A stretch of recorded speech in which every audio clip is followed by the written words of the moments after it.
Hey, this is Brooke, functional medicine dietitian specializing in fertility, and this is the Fertility Dietitian Podcast, where I help you uncover the barriers that are preventing you from optimizing your fertility and teach you how to work with your body to finally take home a healthy baby.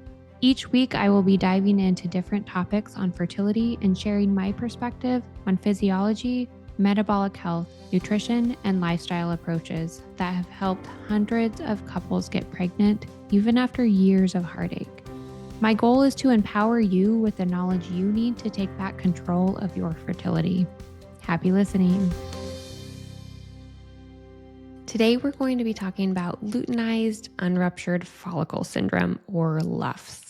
I've worked with a handful of clients with LUFS that have gone on to have healthy pregnancies without IVF. So I want to talk about how to support your fertility when you are experiencing LUFS and how to know whether you have it or not.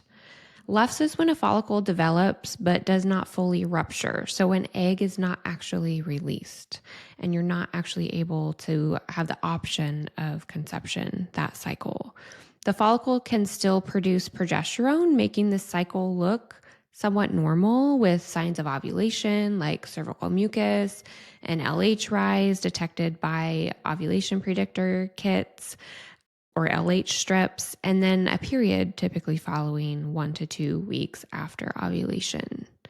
If you are testing progesterone levels in a given cycle, you may find lower progesterone in a unruptured follicle or LUF cycle.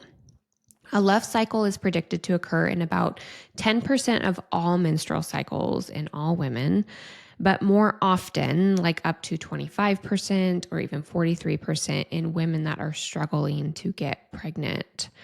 The best way to diagnose LUFS is actually by ultrasound. So it's not something that you can really do on your own at home, but you can definitely look for clues as to whether to start advocating for an ultrasound to detect LUFS during or around ovulation.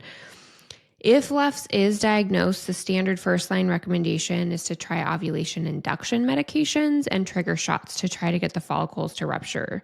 I've worked with a handful of clients with LUFS in which ovulation meds and trigger shots haven't worked at all. Or if they did happen to work, they resulted in a very symptomatic cycle that was still unsuccessful for conception. Their doctor's recommendation is typically for them to just do IVF. Hold up. This sounds to me like they don't have other tools in their toolbox, which is okay, but I can tell you that you do have other options. We have found that uncovering barriers in how the body is supporting follicle development increases the number of natural cycles where ovulation is complete and can actually result in a healthy pregnancy.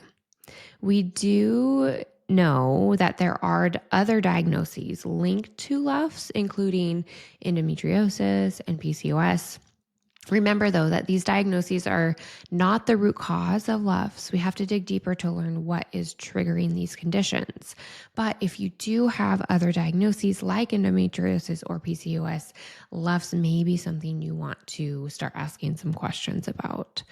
Root causes that I found in women with LUFS include high toxic burden and barriers supporting natural detox pathways, which really go hand in hand. A high toxic burden puts a lot of stress on the body as it has to work to protect you from the toxins and requires a lot of energy, including minerals and vitamins, to do so. This means that energy and nutrients are taken away from being able to support follicle development, and fertility as a whole ends up leading to some errors.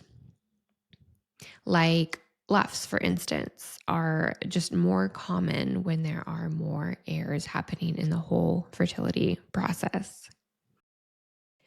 Poor gut health contributing to inflammation and poor estrogen metabolism is another root cause barrier that I've been finding in practice. If we aren't digesting and absorbing nutrients efficiently, our fertility loses out on the resources it requires to function appropriately. Our gut can contribute to immune system barriers, inflammation in the body, and even impacts how estrogen is being used. All of these areas impact what is happening with follicle development, and ovulation itself. A third common barrier I'm seeing in practice in women that are experiencing LUFS is depleted nutrient status and barriers to creating energy. Stress is a biggie for depleting nutrients. Stress can be internal, like blood sugar imbalance or poor gut health, or external, like relationship stress or work stress. And it can also be things like undereating and overexercising. No matter where it's coming from, not having enough nutrients impacts follicle development and how those follicles are able to rupture. Fertility requires a ton of energy. So if you aren't getting enough, or if it's being used up somewhere else in the body, errors in reproduction occur. Remember, fertility is not the body's priority. Your survival is.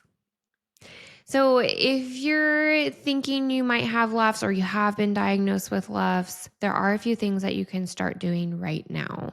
Prioritize animal protein. Eat consistently to help your body feel safe. Consider gut health and start making product swaps to lower toxic burden. I have an episode on the podcast coming up all about detox support, so that will dive more into what types of products to look for and how to support your natural detox pathways. So stay tuned for that. And always remember that you don't have to figure all of this out on your own. I'm always here and I'd love to support you. Thank you for listening to this episode of the Fertility Dietitian Podcast. If you enjoyed it, please leave a review to let me know what topics you want more of or less of. If you want to keep learning, subscribe at Apple Podcasts, Spotify, or wherever you listen to podcasts. Check out my website for more info on my private coaching program, Master Your Fertility, or my membership community, Fertility Blueprint. And don't forget my digital store. Come say hi on YouTube and Instagram. See you in the next episode.